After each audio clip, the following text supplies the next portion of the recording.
United Grind Society presents The Turntable, where we discuss everything relevant to hip-hop. My name is Haiku, and I'm your host, and today we're going to talk about the future of sampling.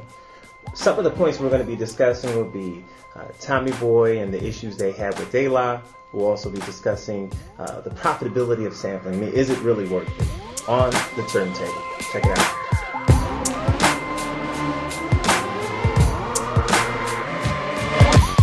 So this episode is brought to you by the New 90s Experience. Tours coming your way real soon. You can also visit theunitedgrind.com for tickets if you want to purchase those in advance. All right, so now before we get started in the conversation, we really got to introduce all of the people sitting here with me.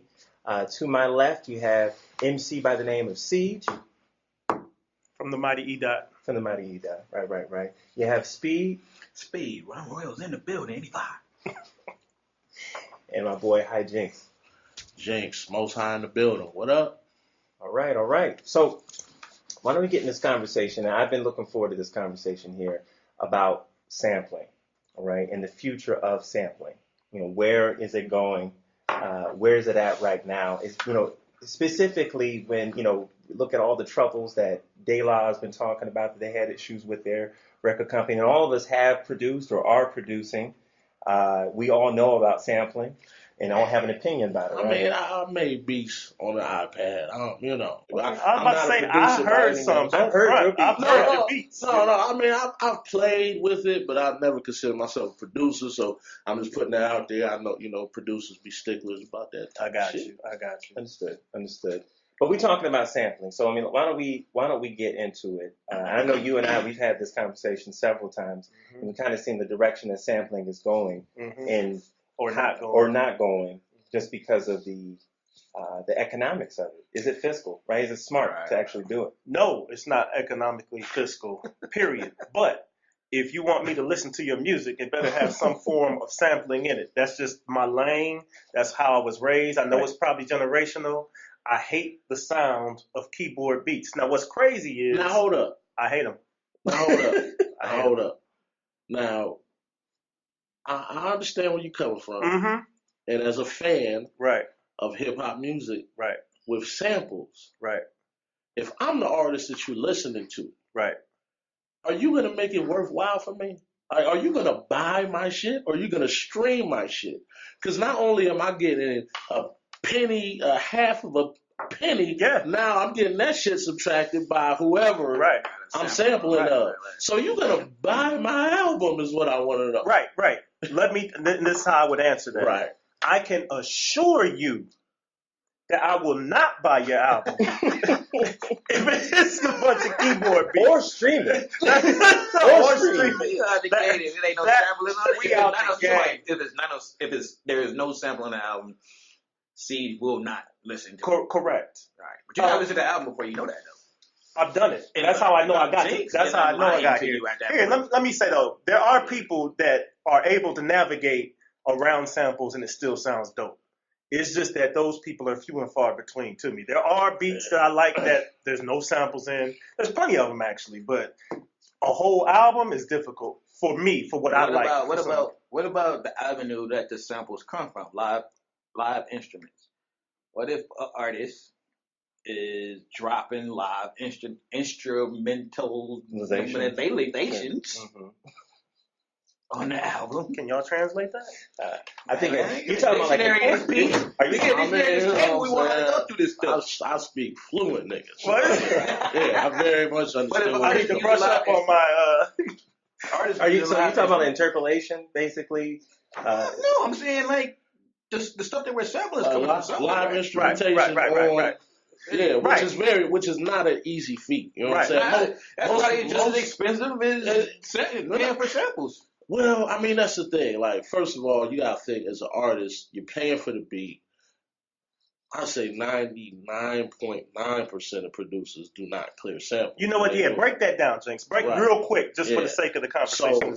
Right. So as an artist, depending on if you're purchasing a beat from a producer or if you're leasing a beat from producer, which is basically now it's a lot more prevalent because when you lease a beat from a producer, the producer still has the right to resell that beat to whoever they want. So that's what you're going to find these days is a lot of artists rather lease the beats because they're a lot less expensive. Now, if you own the beat, meaning you're purchasing the whole beat and nobody else has it, you get the exclusive rights.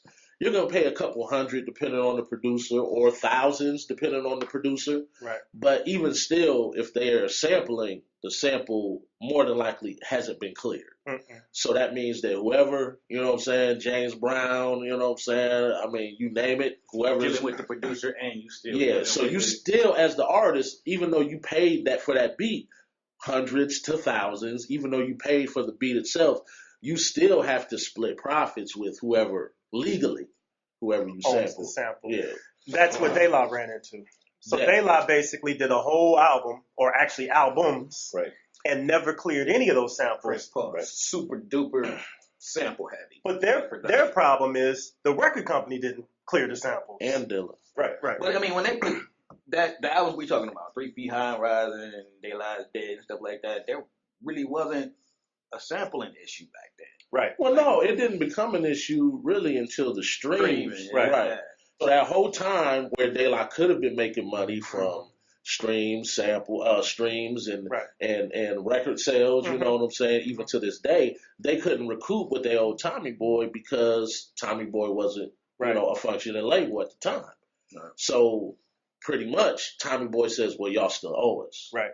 Like we shouldn't owe you. You know what I'm saying? So yeah, I mean, you know, the samples in the songs being the main issue, where they weren't cleared. I think they were supposed to be cleared by Tommy Boy. They were. Yeah, but Tommy Boy, I mean, at the time, like Speed said, nothing was really getting cleared. This is before the big sample wars from the government. So everybody had samples and it was cool. The problem is now, if you still want to use those, you got to get those cleared. And my thinking is it would cost them more to clear those samples than they could possibly make. That's a lot of samples. That's what I'm saying. That's what I'm saying. It would almost be impossible to go back and clear all of those samples for it to be any type of financially. The thing isn't that they want to be done with DeLa's catalog because they're actually putting that music out. The problem is they feel like it was so expensive to do that. Right. That they're going to continue to screw DeLa like they were. Right. That, you know, you had 20 years. Yeah. Plus making money off that music. True. Somebody was making money off that music for 20 years. They did, you know, whatever they got back in the 90s. Right. Off of those albums, or the 2000s off of those albums. Now it's a whole new game, and that's where Tommy Boy is looking bad right now because they're like, we're still going to treat this like you owe us money. We're still going to treat this like we got all of this stuff taken care of in the 80s and 90s. Right. And we're still going to pay you 0.00032 cents per time your album gets played on Tidal or iTunes or something. Which brings us to modern day, which is why you hear a lot less samples. Right, and that's unfortunate. Right, that's unfortunate. I was talking to someone. We were talking to someone the other day, and I said, "Man, this album. I forget what artist we were talking about, but it was an artist, and most of the music on the album didn't have a sample. And I know what it was intentional because that person did not want to pay for clearances, this, that, and the third. And I was like, man, he's saying something. It's he's a good MC, but man, I would have enjoyed having samples. Right. I would have enjoyed having an album full of samples. And I'll say the same thing to cats out there, big Eminem fans, right? I'm an Eminem fan, right? I mean, just take conversation this way a little bit. So he does a lot of his own production for a reason, right? Trying to keep everything in-house. But he doesn't sample, like, a lot, if at all, right? I don't know if at this point it's a financial thing for him. You know what I'm saying? I mean, but I understand what you're saying. I see what you're saying. I mean, it does, make sense financially for artists to skip sampling. When you're somebody like M, you can get some damn samples. You know what I'm saying? I mean, but so why doesn't he do it? I don't think. I mean, M just doesn't have the affinity for samples that you probably expect him to have. He just doesn't. Like I think he likes what he does. Yeah, I think that's a whole other topic. Yeah, you know what I'm saying. But other people's opinions though. Every time he drops something, and somebody's standing there like, "Yo, it's rhyme with." For some people, it is. I know Redman on some of his later albums. was using a lot less samples. And I'm like, what are you doing, Red? What are you doing? You my favorite rapper. Why are we doing this? Here's a great example. But RZA. RZA is one of my favorite producers in hip hop. Had a distinct sound, very sample heavy. As samples became more expensive, RZA started to play more instruments, and he thought that was being more musical, and it was cool. And just the kind of backpedal on that. It's not even that samples became more expensive. It's just hip hop became more exposed. Okay. As a virtually, underground or whatever you want to consider it, as somebody that's not on the spectrum of mainstream hip hop, of course you can get away with doing that. You can even still stream your music with unclear samples in it because nobody's monitoring that shit. Right. But once you start to make some money, that's what they come looking for. Yeah. You know what? That's the thing. I think that's why it does come off. But see, but this is my thing. This is my thing. This is why I believe that if you consider yourself a purist or whatever, and you are a fan of artists that use those techniques, which are old school techniques in making music, I think we're gonna have to kind of get back to the hard copy sale of music. Especially for underground, lesser known artists. I think that, whether it be, CDs or some other medium, I think that you have to take, as a fan, you have to take that into consideration. If I put my music to stream, I'm taking food out of my mouth. I just realized the point that you brought up, over the past decade, most of the people I listen to are mad underground. And that's why. I realized, now that you just said it, because that's where the samples went. The samples went underground. That's what is pleasing to my ear. That's what I look for. And I know you said playing interpolations. Mm-hmm. There's a certain sound, and I know you all know, there's a certain sound when something is sampled and it goes through the compressor. You cannot recreate that playing an instrument. And that's what my ear is trained to, I look at the whole sampling thing. But see, when you look at the roots, I think, they play next stuff, but even they play it out. But I don't want to say that they make it sound like samples. They do. Well, they definitely do. Quest regenerates that sound though. Like he's making record sounding sounds even when he's playing the drums and stuff. He's using that. What do they call it? The bacon. We usually call it the bacon sound. But he will sample that and use that as the sample on top of his drums to make it sound authentic. The thing for me, though, as a producer, I don't want to go through all that. I'll be honest. When I'm in the zone of actually producing, I just want to get it out as quickly as possible while it's hot in my head. They got medication for that. Okay. No, go ahead, man. Never an opportunity. I got a hot take though, because I think for what you just said there, I look at the whole sampling thing more at like, let's say like a baby daddy situation. All right, so you got a kid and you are paying for that kid up front, it's a certain amount of money.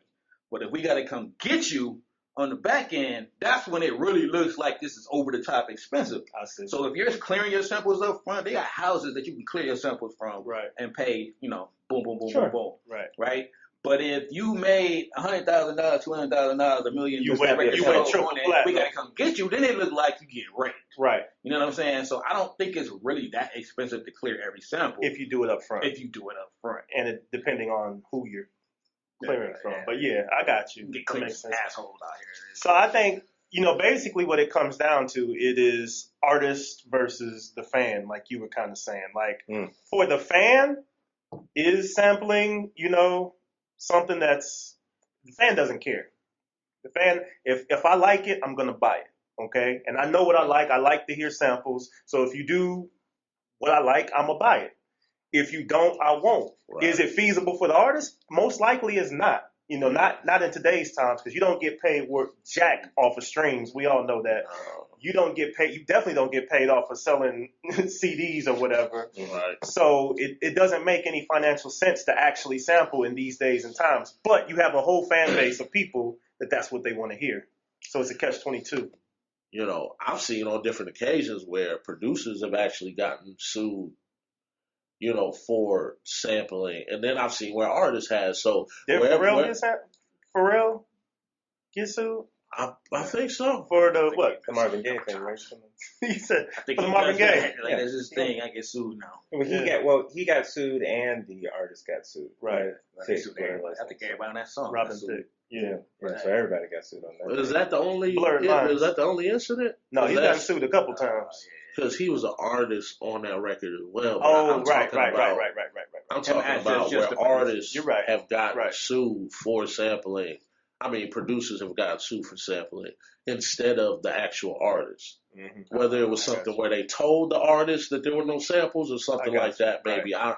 I don't know. I honestly, I would love to know and shit. You know what I'm saying? If you an expert, I would love to know where that line gets drawn, like who's responsible for the sample. Yeah. I think in today's society, though, you can get sued for almost anything.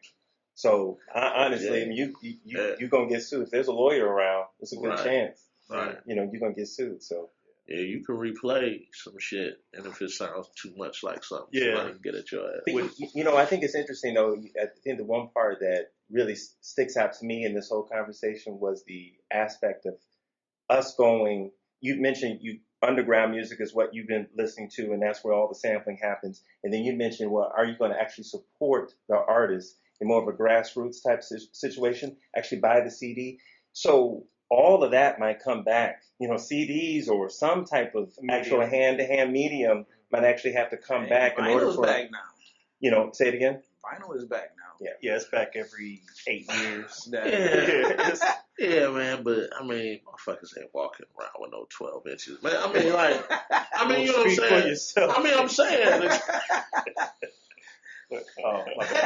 Yeah, just 10. But no, but I'm saying is that the average motherfucker, the average fan, you know what I'm saying, is not going to go cop, a record, just off the cuff. I mean, you really got to be into collecting and things like that. But for the average fan, whether it's like just the USB hustle, like, you know what I'm saying? Like, here, you know what I'm saying? Just take the USB, or, man, I remember when I thought, man, I could have sworn mini disc was going to be the next big thing. Oh